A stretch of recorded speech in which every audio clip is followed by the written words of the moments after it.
안녕하세요. 엑스퍼트 유학의 이민 서울지사 제임스입니다. 이제 2025년 새해가 시작됐는데요. 작년 2024년은 호주 학생비자 그리고 취업비자와 같은 호주 비자를 포함한 호주 이민법의 변경사항들이 많았고요. 그리고 호주 정부에서 2025년 유학생 정원 제한을 실시하겠다고 발표했다가 법안이 통과가 되지 않아서 철회가 되는 등 2024년 한 해에는 많은 변경사항들로 인해서 혼란스러웠던 한 해였는데요. 그래서 이번 영상에서는 2024년에 변경된 호주 비자법과 이민 관련된 내용들을 한번 정리를 해보려고 합니다.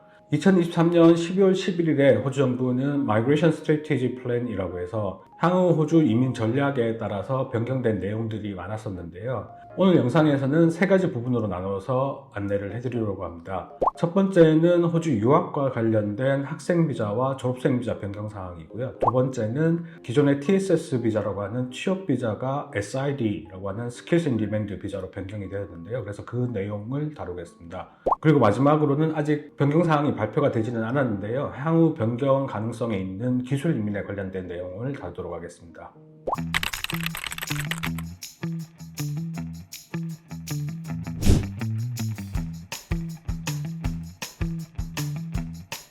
첫 번째로 2024년에 변경된 학생비자 관련 사항들은 먼저 기존의 GT 심사가 GS 심사로 변경이 되었습니다. 그래서 GS 심사는 Genuine Student Assessment라고 하는데요. 이 GS 심사의 핵심은 학생비자를 신청하는 신청인이 순수하게 호주 유학을 목적으로 하는 건지를 심사하는 건데요.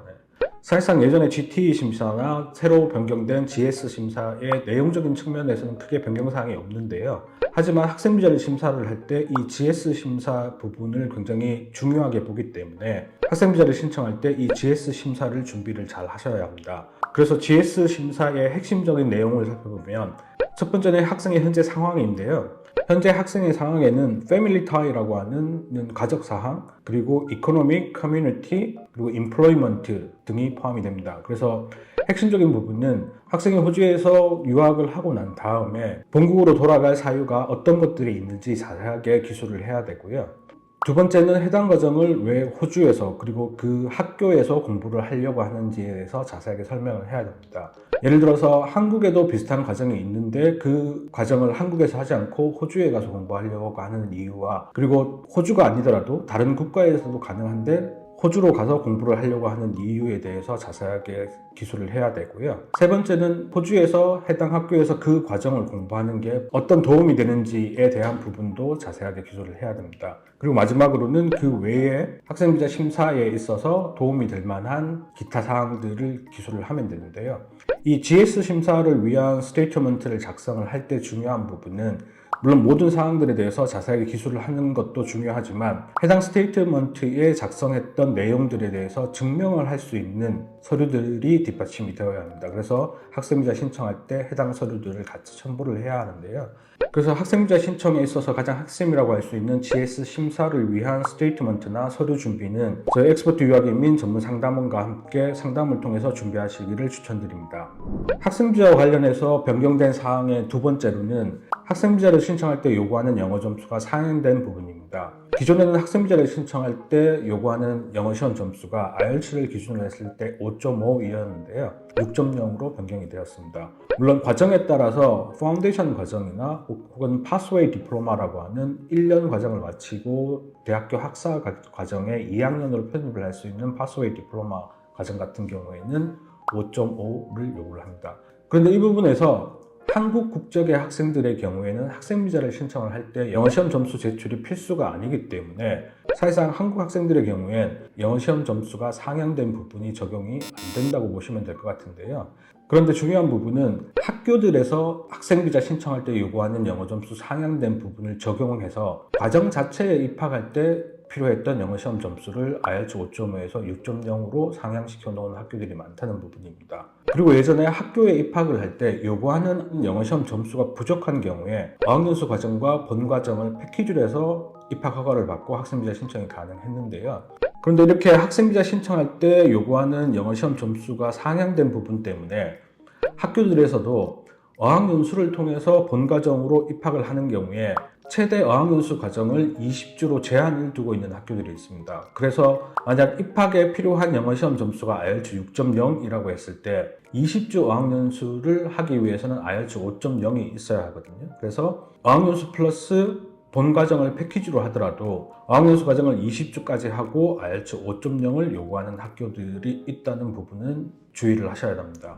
그리고 세 번째는 이 부분은 변경된 상황은 아니기는 한데요. 호주 정부에서 2025년에 호주 대학들의 유학생 정원을 제한을 하겠다고 해서 International Student Cap을 실시하겠다고 발표를 했었는데요. 그런데 이 법안이 국회에서 통과를 하지 못해서 International Student Cap은 유학생 정원은 실시가 되지는 않는데요.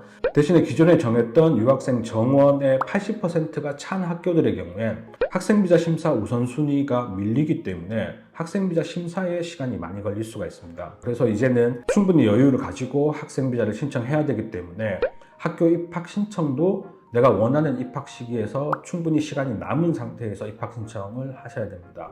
그리고 유학 관련해서 또 추가적으로 변경된 사항 중에 졸업생 비자 부분이 변경이 되었는데요. 졸업생 비자가 기존에는 1.5년짜리 졸업생 비자와 2년에서 최대 5년까지 받을 수 있는 졸업생 비자가 있었는데요. 이 졸업생 비자들의 이름이 좀 더 직관적으로 변경이 되었습니다. 그래서 호주에서 테이프나 칼리지를 졸업하고 신청할 수 있는 Post Vocational Education Work Stream이 있고요. 호주에서 대학교 학사학위 과정 이상을 마친 경우에 신청할 수 있는 졸업생 비자인 Post Higher Education Work Stream으로 이름이 변경되었습니다. 그리고 추가적으로 졸업생비자 관련 변경 사항 중에 졸업생비자를 신청하기 위한 영어 시험 점수가 상향이 되었는데요. 기존에 6.0에서 6.5로 상향이 되었고요. 이치밴드는 5.5 이상을 받으셔야 합니다. 그리고 졸업생비자 변경 사항 중 가장 안타까운 부분이기는 한데요. 졸업생비자가 신청할 수 있는 나이 제한이 35세 이하로 변경이 되었습니다. 그리고 두 번째 변경 사항으로 기존의 TSS 비자라고 하는 취업 비자가 SID, Skills in Demand 비자로 변경이 되었는데요. Skills in Demand 비자, SID 비자로 변경된 핵심적인 내용은 SID 비자의 종류가 크게 스페셜리스트 스킬과 코어 스킬 그리고 에센셜 스킬 이렇게 세 가지로 나누어지게 됩니다. 스페셜리스트 스킬스의 경우에는 13만 5천 불 이상의 고액 연봉을 받는 경우에 신청이 가능하고요. 코어 스킬스의 경우에는 이 코어 스킬스로 SID 비자를 신청할 수 있는 직종 리스트인 시솔 리스트가 발표가 되었고요. 그래서 그 해당 시솔 리스트에 포함되어 있는 직종들의 경우에 고용주 후원을 통해서 SID 비자인 취업 비자를 신청할 수가 있습니다. 그리고 세 번째로 Essential Skills 같은 경우엔 아직 정확한 내용이 발표가 되지는 않았는데요. 그래서 지금 현재는 기존의 TSS 비자에 있던 네이버 어그리먼트 스트림으로 해서 진행이 되고 있고요. 결국 Essential Skills 스트림으로 변경이 되기는 하겠지만 내용적인 부분에서는 기존의 네이버 어그리먼트를 그대로 이어서 가는 걸로 판단이 됩니다. 그리고 SID 비자의 변경 사항 중 가장 주목할 만한 부분은 SID 비자를 신청하기 위해서 요구했던 2년의 경력이 1년으로 줄어들었다는 부분입니다. 그리고 1년 경력의 경우에 풀타임 경력인데요. 파트타임이나 캐주얼 경력으로도 1년 풀타임의 경력에 상응하는 기간을 채우게 되면 그러면 SID 비자 신청이 가능합니다. 이 부분은 호주에서 요리, 타일, 목수, 자동차 정비 등 기술직으로 호주 테이프나 칼리지를 졸업하시는 경우에 1.5년 기간에 졸업생 비자를 신청을 하실 수가 있는데요. 이 졸업생 비자 기간이 1.5년이기 때문에 기존에 2년 경력을 요구했을 땐 졸업생 비자 상태에서 2년의 경력을 모두 채울 수가 없었습니다. 하지만 이제는 1년 경력으로 줄었기 때문에 1.5년짜리 졸업생 비자로도 1년 경력을 충분히 채울 수 있게 되었습니다. 그리고 마지막으로 이제 호주 기술 이민 관련된 부분인데요. 기술 이민 관련된 부분은 아직까지 변경이 되지는 않았습니다. 하지만 지난 2023년 12월 11일에 발표된 호주 이민 전략에서 발표한 내용에 따르면 호주 기술 이민의 경우에 점수제로 되어 있고요. 기술 이민을 신청을 하기 위해선 기술 이민 점수표가 있는데 그 기술 이민 점수표에서 내가 몇 점을 받을 수 있는지에 따라서 기술 이민 신청 가능 여부를 판단을 해볼 수가 있습니다. 그런데 그 기술 이민 점수표 자체를 변경하겠다고 했고요. 그리고 그라탄 연구소라고 해서 그 연구소에서 제안한 기술 이민 점수표가 있습니다. 물론 아직 확정된 건 아니고요. 좀 더 논의를 거쳐서 확정된 기술이민 점수표가 발표될 예정입니다.